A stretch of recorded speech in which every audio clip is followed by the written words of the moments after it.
Hello friends, वैनी class में आप सभी का स्वागत है। मैं प्रणव आज से आप सभी को कॉम्पिटिटिव लेवल का हिस्ट्री पढ़ाऊंगा। तो चलिए स्टार्ट करते हैं। सबसे पहले हम लोग देखते हैं हिस्ट्री है क्या। तो हिस्ट्री जानना हम लोग के लिए इम्पोर्टेंट इसलिए है क्योंकि हिस्ट्री का ये नियम है कि वो हमेशा खुद को दोहराता है। और हिस्ट्री में जो भी चीज़ आज है वो कल भी था, मगर उसका नाम कुछ और था और आज कुछ और है। और हिस्ट्री से जो हम सीखते हैं उसमें हम हिस्ट्री से कुछ नहीं सीखते हैं। History is a mystery. Because history से हम यही सीखते हैं कि पास्ट में जो हमारे एंसिस्टर्स ने कुछ किया वो हम ना करें। क्योंकि हमारे जैसे ब्रिटिश आए तो हमारे एंसिस्टर्स ने क्या किया, उनको घर आने के लिए जगह दिया, रहने के लिए जगह दिया। ब्रिटिश ने अपना एरिया फैलाया, कुछ नहीं किया। इसके कारण ब्रिटिश ने पूरे इंडिया पे कब्जा कर लिया। और दोबारा हम लोग यह न दोहराए, इसलिए हम लोग हिस्ट्री पढ़ते हैं। तो चलिए अब हम लोग अपना हिस्ट्री शुरू करते हैं। तो हिस्ट्री ऐसे तो ये इंग्लिश वर्ड है, हिस्ट्री इंग्लिश वर्ड है, मगर ये जो हिस्ट्री रियल वर्ड है ये ग्रीक वर्ड हिस्टोरिया से ओरिजिनेट हुआ है, जिसका मतलब होता है पास्ट। तो हिस्ट्री का मतलब पास्ट होता है। ये ऐसा पास्ट नहीं कि कभी भी कुछ भी हो जाएगा। अगर किसी भी चीज़ को सिस्टमैटिक वे में अगर हम एक जगह पर रखते हैं तो वो हिस्ट्री कहलाया जाएगा। जैसे कि हमारे पूर्वज थे, हम लोग को नहीं पता, उन्होंने अपना लिखा और फेंक दिया और कहीं भी डाल दिया, उसका कोई सिस्टमैटिक वे नहीं था। लेकिन उसके बाद जो रूलर्स आए उन्होंने अपना सिस्टमैटिक वे में अपना एक पूरा हिस्ट्री लिखवाया, जिसके कारण हम उनको पढ़ पाते हैं। ग्रीक वर्ड हिस्ट्री से हिस्टोरिया से हिस्ट्री बन गया। और जो वर्ल्ड के सबसे पहले हिस्टोरियन थे हेरोडोटस, इन्हें फादर ऑफ हिस्ट्री भी कहा जाता है। इन्होंने खुद को तो फादर ऑफ हिस्ट्री कहा नहीं दिया होगा। इनको एक रोमन स्कॉलर थे जो कि उस रोम काफ़ी आगे हम लोग देखेंगे, रोम काफ़ी पावरफुल एम्पायर था। ये एंशिएंट टाइम में रोम जितना पावरफुल पूरे वर्ल्ड में कोई नहीं था। और इसी के कारण इस पर एक आइडियम भी बनता है जो है Rome was not built in one day. इसका मतलब है रोम एक दिन में नहीं बना था।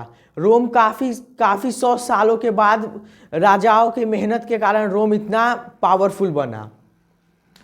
और वहीं के एक हिस्टोरियन थे सिसरो, इन्होंने हेरोडोटस को फादर ऑफ हिस्ट्री बोला था। क्योंकि इससे पहले भी लोग हिस्ट्री लिख रहे थे, मगर वो सिस्टमैटिक वे में हिस्ट्री नहीं लिख रहे थे। लेकिन हेरोडोटस वो पहले थे जिन्होंने हिस्ट्री को लिखा। और इनका हिस्ट्री कुछ इस तरह था, जो उस समय ग्रीक और पर्शिया के बीच में लड़ाई हो रहा था, तो वहाँ के जो लड़ाई हो रहा था वही लड़ाई की हिस्ट्री को इन्होंने लिखा था। तो उस समय ग्रीक और पर्शिया के बीच फाइट हो रहा था। और इन्होंने जो अपना बुक लिखा उसका नाम था हिस्टोरिया। कई बुक में से हिस्टोरियस भी माना जाता है। तो ये तो रहा पूरे वर्ल्ड का। अब चलिए हम लोग अपने देश इंडिया का हिस्ट्री देखते हैं। अब हम लोग इंडियन हिस्ट्री के बारे में जानते हैं। तो इंडियन हिस्ट्री में सबसे पहले हम लोग मेगास्थनीज को देखते हैं। मेगास्थनीज को फादर ऑफ इंडियन हिस्ट्री कहा जाता है। तो इसको फादर ऑफ इंडियन हिस्ट्री क्यों कहा जाता है? क्योंकि इसने एक बुक लिखा था जिस बुक का नाम था इंडिका। ये बुक तो इससे पहले भी काफ़ी लोगों ने लिखा, मगर वो सिस्टमैटिक वे में नहीं था। कुछ देर पहले ही मैंने आपको बताया कि बुक सिस्टमैटिक वे में होना चाहिए। लेकिन अब वर्ल्ड कुछ एडवांस हो चुका है, तो अब हम लोग को कुछ इसका और कुछ देखना है। जैसे कि उस समय के पॉलिटिकल अफेयर को भी इसको लिखना था, पॉलिटिकल सोशल। इंडिका बुक में इंडिया का जो पॉलिटिकल सिचुएशन था, सोशल सिचुएशन था, और रिलीजियस सिचुएशन कैसा था, और एक और था इकोनॉमिक।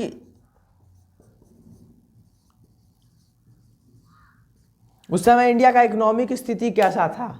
तो मेगास्थनीज इंडिया नहीं था, ये इसको चंद्रगुप्त मौर्य के टाइम में सेलुलस निकोटर जो ग्रीक का उस समय का रूलर था उसने भेजा था। लेकिन भेजने का भी एक रीज़न होगा, क्योंकि चंद्रगुप्त मौर्य और सेलुलस निकोटर के बीच एक लड़ाई हुआ था। उस लड़ाई में सेलुलस निकोटर हार गया और उसको डर लगा था कि चंद्रगुप्त मौर्य उसको मार न दे। इसके डर से इसने अपने बेटी कॉर्नेलिया हेलेन का शादी चंद्रगुप्त मौर्य से करवा दिया। सेलुलस निकोटर की एक डॉटर थी, और इस शादी के बाद सेलुलस निकोटर ने अपने बेटी का ध्यान रखने के लिए मेगास्थनीज को भेजा, ताकि कोई भी अगर वहाँ प्रॉब्लम हो तो मेगास्थनीज उसको लेटर लिख सके। लेकिन मेगास्थनीज काफ़ी लिटरेट पर्सन था, इसके कारण इसने बुक ही लिख डाला पूरे इंडिया के उस समय पॉलिटिकल, सोशल, इकोनॉमिक स्थिति पे। इसके बारे में हम और भी मौर्य काल में देखेंगे, मगर अभी के लिए बस इतना ही है। तो अब हम लोग देखते हैं, ये तो फॉरेनर था, मगर इंडियन जो हिस्टोरियन हुए उसमें इंडियन हिस्टोरियंस इंडिया के बारे में क्या लिखते हैं वो देखते हैं। तो चलिए हम लोग फर्स्ट इंडियन हिस्टोरियन देखते हैं। लेकिन इससे पहले आप गौर करेंगे कि एक वर्ड यूज हो रहा है यहाँ पे, इंडियन। तो इंडिया तो सबको पता है हमारे देश का नाम है, लेकिन ये इंडिया कहाँ से आया, किसी ने तो रखा होगा, क्योंकि ये हिंदी वर्ड तो है नहीं, मतलब फिक्स है, कहीं और से इसको बोला गया होगा। तो जो इंडिया वर्ड है हमारे देश का नाम, इंडिया जो ग्रीक्स के द्वारा दिया गया था। तो ग्रीक्स ने हम लोगों को इंडियंस क्यों कहा, क्योंकि देखिए हम लोग के यहाँ सिंधु नदी बहती है, लेकिन जो ग्रीक थे सिंधु, वो 100 को ह पढ़ते थे, 100 को ह पढ़ा करते थे। इसके कारण सिंधु को हिंदू नदी पढ़ने लगे, सिंधु को हिंदू नदी पढ़ने के हिंदू के कारण वो उसको इंडस करने लगे। इंडस के कारण इंडस नदी से जो इंडस नदी के बगल में जो लोग रहते हैं उनको इंडियंस कहने लगे, और जो उसके बाद हमारे देश का ही नाम उन्होंने इंडिया रख दिया। तो ये तो एक ऐसे ही था। अब हम लोग अपने मेन टॉपिक पे आते हैं, फर्स्ट इंडियन हिस्टोरियन। तो हिस्टोरियंस हम लोग के यहाँ दो आते हैं, एक बाणभट्ट हो गए और एक कलहन। तो बाणभट्ट को देखिए, बाणभट्ट ये कोर्ट पोएट थे हर्षवर्धन के।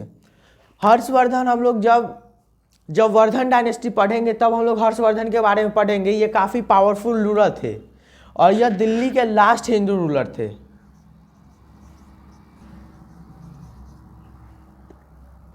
हर्षवर्धन काफ़ी पावरफुल थे और ये लास्ट रूलर थे दिल्ली के हिंदू रूलर।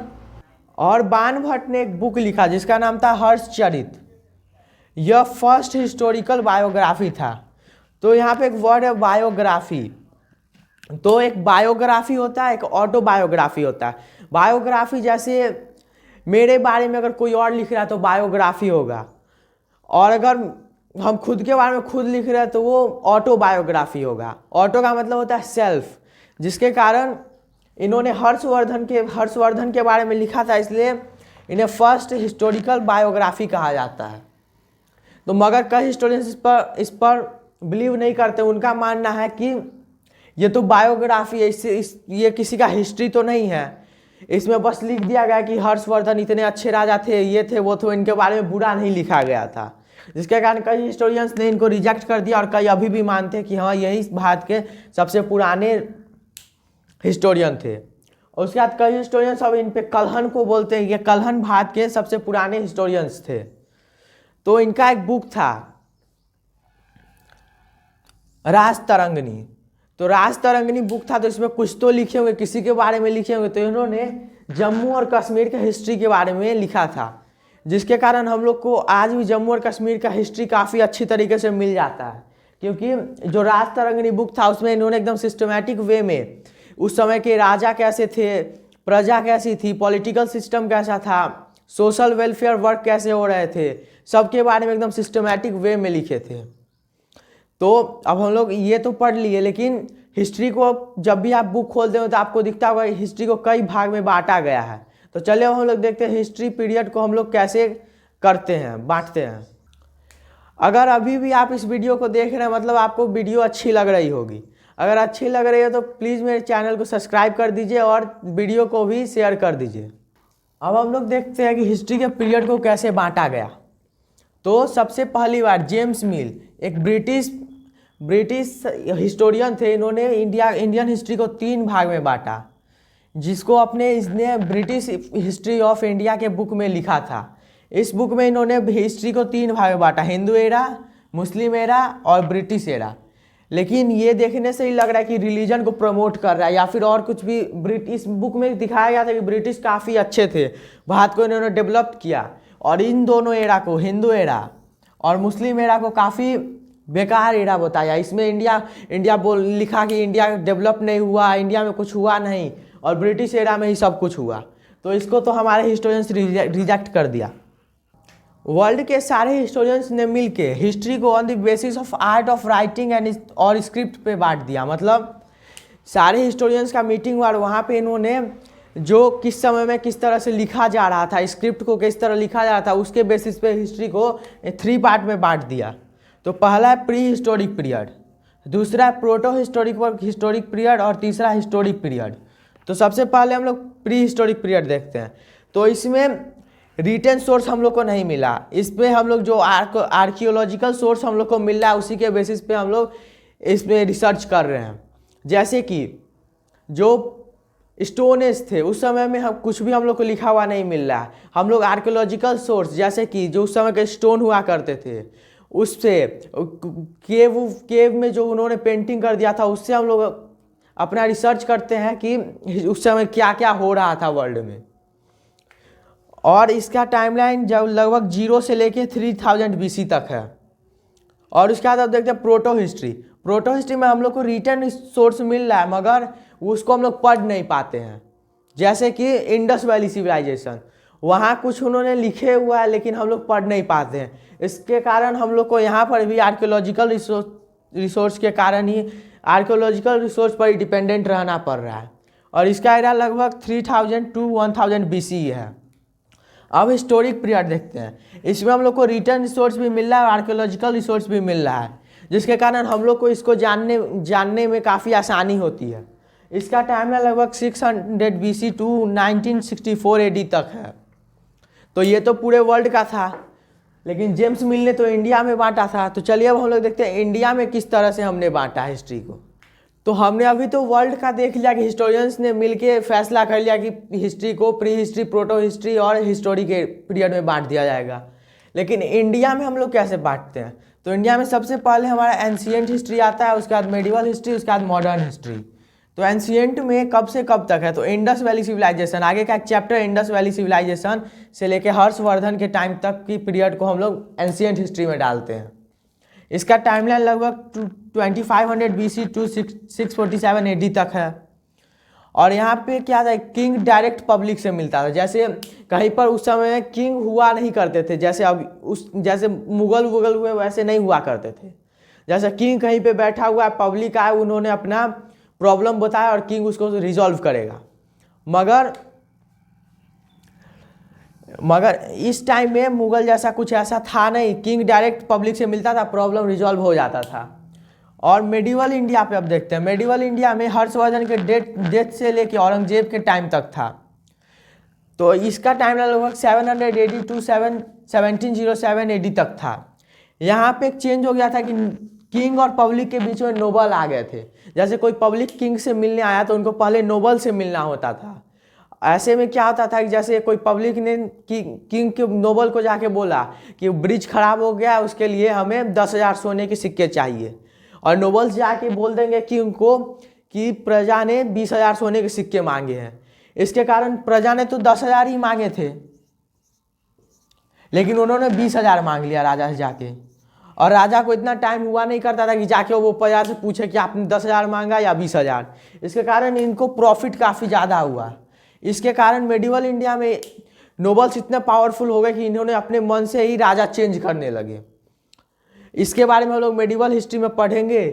तब तक कि अभी हम इसको ऊपर से देख रहे हैं। अब चलिए मॉडर्न हिस्ट्री को देखते हैं। मॉडर्न ये औरंगजेब के डेथ से लेके जब तक इंडिया इंडिपेंडेंट नहीं हो गया तब तक का है।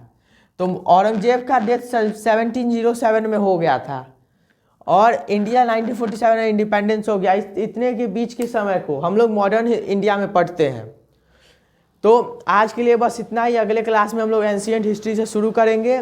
अगर इस क्लास में आपको कोई भी क्यूरी हो तो आप कमेंट सेक्शन में पूछ सकते हैं। और अगर आपको वीडियो पसंद आई तो हमारे चैनल को सब्सक्राइब कर दीजिए और वीडियो को ज़्यादा से ज़्यादा शेयर करें ताकि हमें मोटिवेशन मिले। Thank you.